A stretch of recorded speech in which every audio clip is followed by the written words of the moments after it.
na próxima dimensão. Livro psicografado por Carlos Antônio Bacelli, pelo espírito Inácio Ferreira. Capítulo 4. É curioso, acrescentei, como nós, quando encarnados, nos opomos à dinâmica da revelação. A pretexto de fidelidade doutrinária, oferecemos resistência às obras que pretendem dar sequência àquelas já consagradas. Na maioria das vezes, Inácio, tal acontece porque as obras às quais você se refere não foram escritas ou intermediadas por nós. É preciso que o homem encarnado não oponha resistência à verdade que não seja anunciada por ele. Pousando por instantes, Odilon ponderou com sabedoria. Por outro lado, os excessos de imaginação carecem de ser evitados. Se os médiuns e os espíritos não encontrassem resistência da parte dos que se erigem em patrulheiros ideológicos da terceira revelação, os absurdos doutrinários ou antidoutrinários que produziriam seriam muito maiores.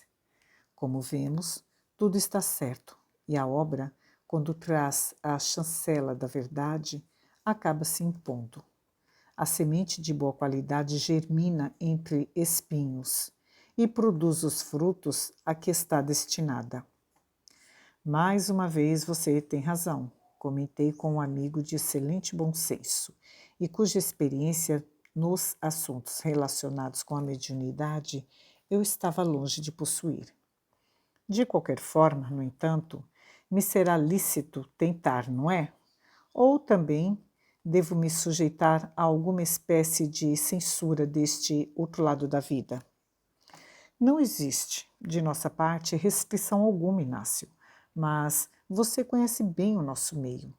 Lá na Terra, e como conheço, nos últimos tempos, por não suportar a convivência com certos companheiros de ideal, terminei equivocadamente me insulando 1000 vezes, preferível combater os padres do que os espíritas. Nas camadas simples dos adeptos do espiritismo, entre os servidores, por assim dizer, nos deparamos com a fraternidade legítima, mas nas cúpulas diretivas, qualquer que ocupe um cargo de direção vira a cabeça e passa a se acreditar um espírito encarnado investido de elevada missão. Odilon sorriu. E quando íamos dar sequência ao assunto que, de certa forma, ainda me incomodava mesmo depois da morte, alguém se nos fez anunciar.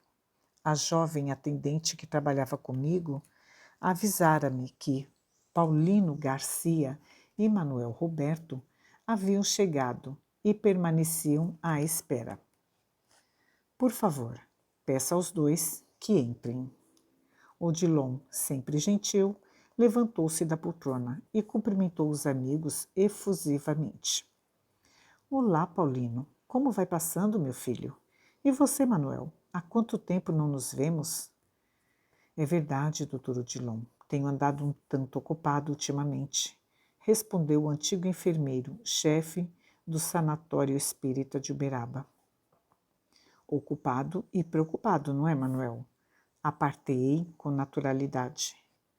O senhor sabe como são os assuntos de família, explicou-se o amigo recém-chegado. A gente desencarna, mas não consegue se desligar. A consciência continua me cobrando um melhor desempenho e tenho muito para fazer, para tentar reunir os valores familiares que se dispersaram. Eu também sou um daqueles que não cumpriram bem com os deveres de casa. Não exagere, Manuel, retruquei com o propósito de aliviar o amigo, cujo semblante se cobrira de tristeza.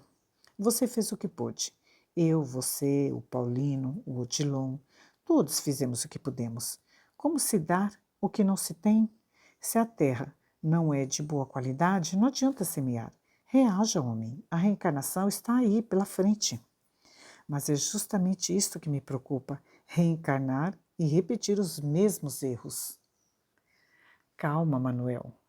Foi a vez de Odilon falar, confortando o coração do irmão que tanto fizera pelo ideal que nos era comum. Não se angustie. Os nossos familiares são os nossos analistas em profundidade. Se não nos sentíssemos responsáveis por eles, viver não seria assim tão complexo e nos iludiríamos quanto à nossa real capacidade de amar.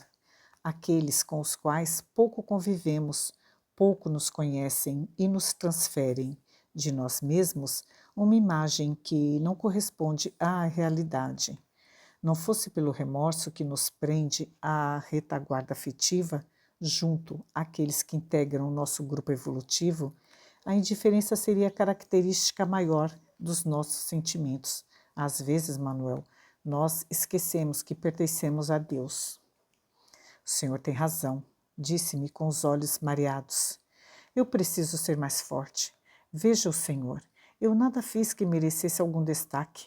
Apenas sempre procurei cumprir com os meus deveres espirituais e, no entanto, os meus familiares, com uma ou outra exceção, me supõem detentor de méritos que os dispensam a eles próprios do esforço individual. Querem, Odilon, interferir, indo direto ao assunto, as credenciais dele. Mas isto de querer para si um mérito alheio é muito próprio do homem. Há pessoas que vivem assediando os médiuns, na crença de que eles haverão de lhe facilitar o acesso às regiões superiores. Só se for das regiões umbralinas, atalhei indignado, não deixando por menos. Muitos espíritas recém-egressos do catolicismo estão querendo santificar os médiuns. E o pior é que há muito médium gostando de ser canonizado em vida. É uma aberração. A continuar assim, vamos ter que ampliar as dimensões deste hospital. É loucura que não acaba mais. Os espíritas, ou melhor, o espírita necessita com urgência de se conscientizar de sua indigência. Eu pensava que, por ter escrito livros, polemizado com os padres e praticado alguns atos de caridade, fosse chegar por aqui com duas asinhas. Ledo engano, cheguei de rastros e, a rigor, ainda não me pus de pé. A descontração provocada por mim surtira o efeito esperado a todos. Começamos a rir. E você, Paulino, o que tem a nos dizer? Perguntou Odilon, com a intenção de deixar o pupilo à vontade. Com relação à família, até que não posso me queixar. O meu pai, a minha mãe e os meus irmãos estão fazendo o que eu não faria. A minha única preocupação é a de nos permitirmos envolver em excesso pelas coisas do mundo e relegarmos as atividades espirituais a plano secundário.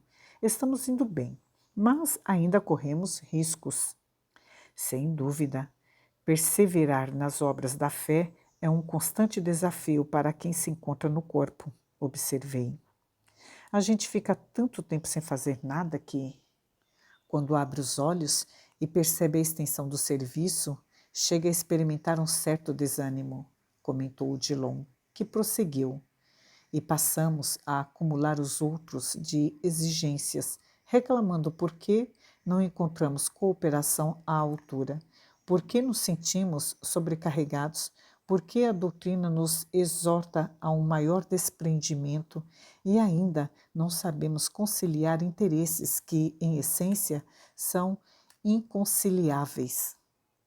Efetuando breve intervalo, o diligente amigo que todos temos à conta de devotado instrutor arrematou.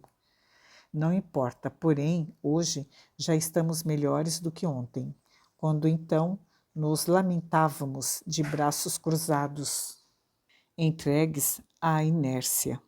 Agora, pelo menos, num nível de consciência superior, nos atiramos à fogueira e não temos como não nos chamuscarmos em suas labaredas.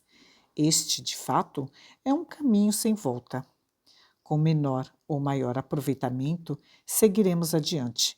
Quem descerra os olhos para a luz não mais se contenta com as trevas.